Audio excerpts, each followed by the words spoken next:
Chapter 7. Hannah. So, are you a usual here at this Chinese restaurant? I asked. I usually come here every day after work so I can have a beer, Hannah said. I'm almost never in this poor town. I'm really south of Roosevelt on the Red Line. I ride the Red Line all the way down here from Howard after I take the Purple Line down from Howard down to Howard from Evanston. How long does that take you? An hour. How often do you go there? 3 days a week. Monday, Wednesday, and Fridays. I'm working there to help pay for law school. I'm studying to be a public defender as a lawyer. Why? I just met you and I don't feel comfortable telling you that yet. Oh, okay. Do you know that I have autism, which can make me awkward at those kind of points? I figured I could tell in your speech.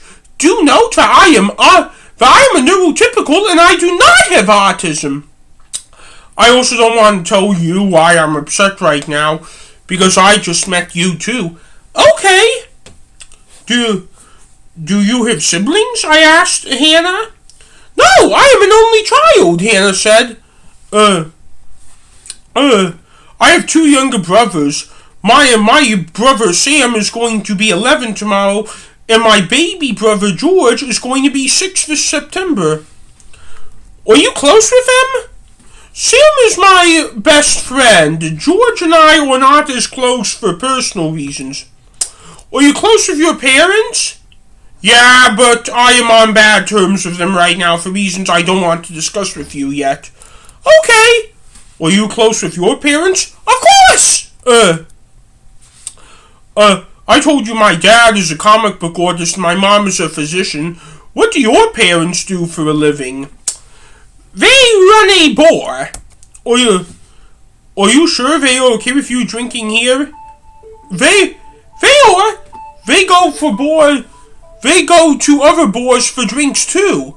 What do you usually order here? I ask. I usually get a Budweiser with chicken lo mein, Hannah answered. This is my first time here. I just get a water with sesame chicken. I ordered the same thing every time. I just know they know what to get me. How long have you been working at that costume shop? 7 years since I began college. Are you the manager? No, a family runs it. They live upstairs and they are currently in China right now, and even when they are in town they need extra hands, which is where I come in. Nice people? Yeah, they are pretty flexible if I need to change my schedule. I am their only employee that isn't one of them, and I had to take a month-long training with them in order to learn how to operate the machinery. Cool. Let me ask you this. Are you currently employed? No, I have no time with school and participating in a program at the University of Chicago for students on the autism spectrum. I'm not related to anyone with autism. How passionate are you for your autism? Very. My main goal is to try and find a cure for it one day, because everyone in my family has it. Can I ask you a sensitive question? Hannah asked. No, because I'm going to answer it for you. My autism is why I dress the way I do. Wow, you did read my mind. No offense, but intelligence is also a trait that runs in my family. My IQ is 170. What's yours? 200. My dad is 210 and my mom is 205. Wow! But back to the main point. Why do you dress the way you do here? Because of your autism, Hannah asked. Because my family practices a religion called Awareism, which is a religion where we have to wear cloaks of our favorite color in public. Well, why are you dressed super fancy under that cloak? Because I am a prince, and that is how I dress in public.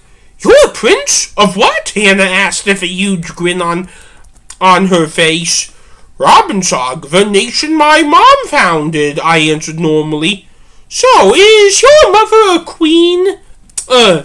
Yep. I am the next in line for the throne since I'm the oldest of my children, of my parents' children. So, if you are part of the kingdom, is Awarism the official religion of the kingdom? Yep. Yep. Just wondering, what religion are you, because you seem to be very interested in mine.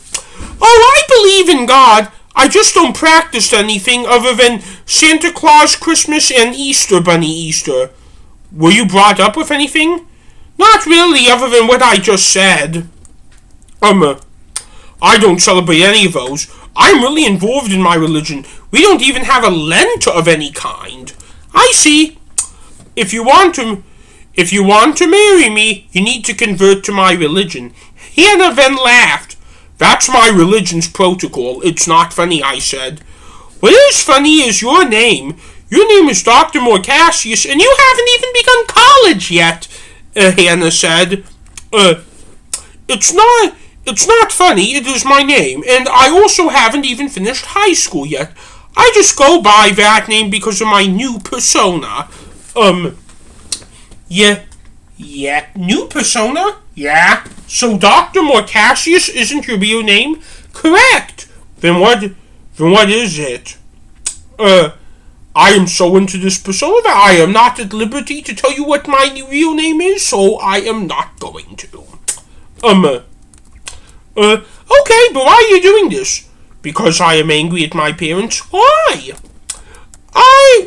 I'll put it this way. The reason I am upset right now is my fault. However, I'm going to admit this. It is because of my parents, and my parents, I felt, have neglected me ever since I began middle school 6 years ago. So I am upset right now because of their fault over something I did. So let me get this straight. You were angry at your parents because they neglect you, which is why you transitioned into this persona, and you did something that got you into this pile of shit? Yeah. Switching the subject entirely, how did you get your clothes tattered to begin with? And how did your cane break? That was very striking to me. You were studying to be a lawyer, not a therapist. Why are you asking that question, I asked. Asking questions, well, is what being a trial lawyer is all about, Hannah said. That's when my food came out. Here is your sesame chicken, said the hostess. Thank you. Can I actually get a box for it, I said. Sure, said the hostess. Here is the cash. Keep the change as a tip, I said, giving a 20 to the hostess. Where are you going? Hannah asked. I'm sorry, I have to go. It was nice meeting you, I said to Hannah. I said to Hannah in period for the second time today. I then left the restaurant and walked around and walked to the Cermak Chinatown Red Line station a block away. I scanned myself in, and then I decided to lie down on the bench in the vestibule. By now it was pretty late, and I just decided to sleep there for the night. However, I still feel like I had one more thing I had to do. I felt like I needed to say something to at least one of my parents, and since my dad is so employed, I'm going to call him. When I called, my dad picked up. Hello? My dad said with his voice shot from crying. Dad, are you okay? I asked. No! Tell me why I should talk on the phone right now with you. Because I am sorry about Mom losing her job? Of course you are. Give me a different reason. Because I feel like talking things over is the best system to settle disputes? Fine. What do you want to talk about? Did you send the police after me? No. Why? We will discuss that when you return back home to Robbinsog. Where? When will you return home, by the way? Tomorrow. We're going to the Rainforest Cafe for dinner tomorrow, And consider us a family lucky because with one salary shot, we can still afford to eat out. I know you have called Sam and George earlier today, but I want to make it perfectly clear with you not to call your mother. Fine, I said. Another thing I want to make clear is that your mother lost her job because of the damages. We are not paying for it, said my dad through the phone. Okay. I also, your aunts want nothing to do with you until you become quote-unquote Marcus again, and I want to just elaborate a little bit. Your mother lost her job, so we don't have to pay for it. Fine. Wow, you're really fine with that? Treat me nicer, and I'll be fixed in a week. Well, I'm going to try, but I highly doubt it because your mother and I are going to shout at you when you get home. Yeah, that's correct. I kind of doubt it too. You also realize when we shout at you after Sam's birthday dinner tomorrow, we're going to have you go to your room for probably a week because we don't know where you're hiding right now. Yeah, that's fine as long as Sam is with me. I'm going to leave it ultimately up to him, but I'm going to do whatever is in my power to keep him away from you. Ha ha ha! Fine. Your mother is looking into new jobs as we speak. Has she found anything? Nothing that pays well. Are we going to lose Robbinsog? No, she could quit working and we would still be in perfect finances. She just wants to find a new job because she's a workaholic like me and she loves saving people's lives. I see. Just wondering, how are you doing today? Yeah, I can function fine. Enjoy that, because today is going to be the last day of your life where you're going to be able to function like that for a week, my dad warned.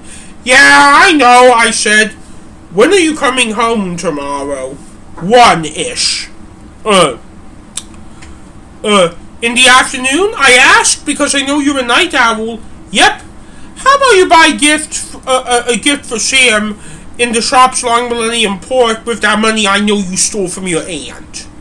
Should I get something for Mom too? No. Why? Because the only thing you can get her is a physician job that pays $300,000 a year. Okay. I know you can't get that for her, so I don't want you to get anything for her. Do you know what Sam would like? Me? Yeah. You're Sam's best friend. You should figure that out. You're right. Also, I want to make it clear with you that we have disciplined George. He's grounded for 3 days and today is the first day. Okay, if you get home tomorrow, you're going to be roommates with him all day, every day for 2 days. Let me ask you this. Do you want me to come home tonight instead of tomorrow? Actually, absolutely not. Why? Because your mother said she doesn't want to see you at the moment, so it's in absolute honesty is best for you to come home tomorrow, my dad explained. I see, I said. I also don't really want to see you at the moment, which is why I'm glad we are having this conversation over the phone. Me too. Goodbye, Marcus, said my dad with emphasis on the name Marcus just to upset me. Goodbye, Marvin, I said to be disrespectful back. Then I hung up. I sat on the bench watching people walk in and out of the station, and then Hannah found me and came in to sit next to me again.